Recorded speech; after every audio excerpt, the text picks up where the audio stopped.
Guys welcome to Sumanth talks. అయితే SSMB29 గరుడ అంటే ఒక టెంటేటివ్ టైటిల్ అనుకున్నారనమాట. సో గరుడ మూవీకి సంబంధించి ఒక అఫీషియల్గా ఒక అప్డేట్ అయితే మన బయటకు వచ్చిందనమాట. ఏంటి అంటే నిన్న నైటు ఎస్ఎస్ రాజమౌళి గారు ఏం చేశారంటే ఇన్స్టాగ్రామ్లో ఒక పోస్ట్ అయితే పెట్టారు. సో ఆల్రెడీ అది ఇంతకు ముందు వచ్చిన పిక్కే, బట్ అగైన్ అదే పిక్ని ఒక వీడియో రూపంలో పెట్టారనమాట.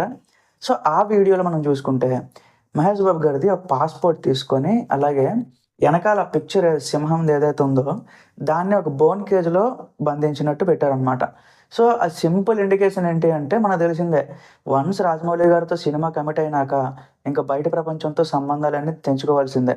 సో అది 2 సంవత్సరాలు పట్టొచ్చు, 3 సంవత్సరాలు, ఎన్ని సంవత్సరాలైనా పట్టొచ్చు. కంప్లీట్‌గా ఇంకా రాజమౌళి గారి అండర్‌లోకి వెళ్ళిపోవాల్సిందే. సో అలా అని చెప్పి ఒక మీనింగ్‌ఫుల్‌గా వచ్చేటట్టు వాళ్ళైతే ఒక ఫన్నీగా ఒక ఇన్‌స్టాగ్రామ్‌లో పోస్ట్ అయితే రిలీజ్ చేశారనమాట.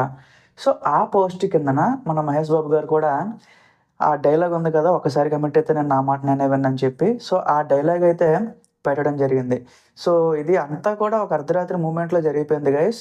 సో దీనికి తెల్లవారు లెగిసిన వెంటనే సోషల్ మీడియాలో మొత్తం అన్ని దగ్గరలో కూడా ఈ పోస్ట్ అయితే హల్చల్ అవుతుందనమాట. సో దీంతో పాటుగా ఇంకో అడిషనల్ అప్డేట్ ఏంటొచ్చింది అంటే ఇదే పోస్ట్ కిందన ప్రియాంక చోప్రా అయితే కామెంట్ చేసింది.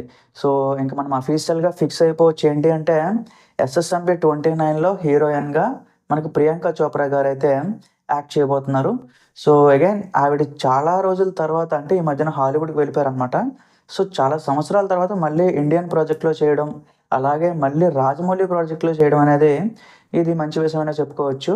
సో ప్రెజెంట్ అయితే ఈ సినిమాకి సంబంధించి స్కెడ్యూల్ వర్క్స్, అలాగే ఆ వర్క్‌షాప్‌లు, స్క్రీన్ ప్లే ఏంటి, సాంగ్స్ ఏంటి, ప్రతీది ఏ టు జెడ్ అయితే రెడీ అయిపోయింది గైస్.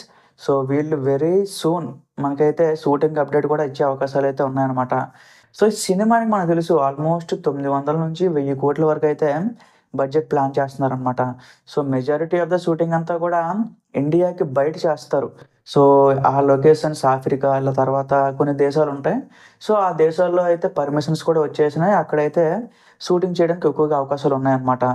సో ప్రెజెంట్ అయితే మహేష్ బాబు గారు వర్కౌట్స్ గానీ, అలాగే ఆయన బాడీ మెయింటెనెన్స్ గానీ, ఆ గెడ్డం అదంతా కూడా ప్రాపర్‌గా అంటే ఒక ప్రొఫెషనల్‌లాగా ఇంక మెయింటైన్ చేశారనమాట. ఇంతకు ముందు వరకు ఏదో ట్రిమ్డ్ బియర్డ్ లేకపోతే జస్ట్ హెయిర్ అంతా కూడా క్లాస్‌గా ఉంచుకున్నారు.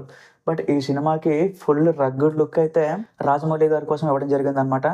సో మనకు తెలిసిందే ఇంక రాజమౌళి గారు అలాంటి లుక్ తీసుకొని ఎలా ప్రెజెంట్ చేస్తారు ఏంటి అనేసి ఫ్యాన్స్ కూడా చాలా ఎక్కువగా ఎక్స్‌పెక్ట్ చేస్తున్నారనమాట. సో సినిమా రిలీజు అంతా కూడా చాలా టైం ఉంది గైస్ దానికి మాట్లాడడానికి. బట్ యాజ్ ఆఫ్ నౌ అయితే షూటింగ్ చాలా తొందరలో స్టార్ట్ అవ్వబోతుంది. సో దానికి సంబంధించి నేను అప్డేట్ అయితే పోస్ట్ చేస్తాను గైస్. Thank you.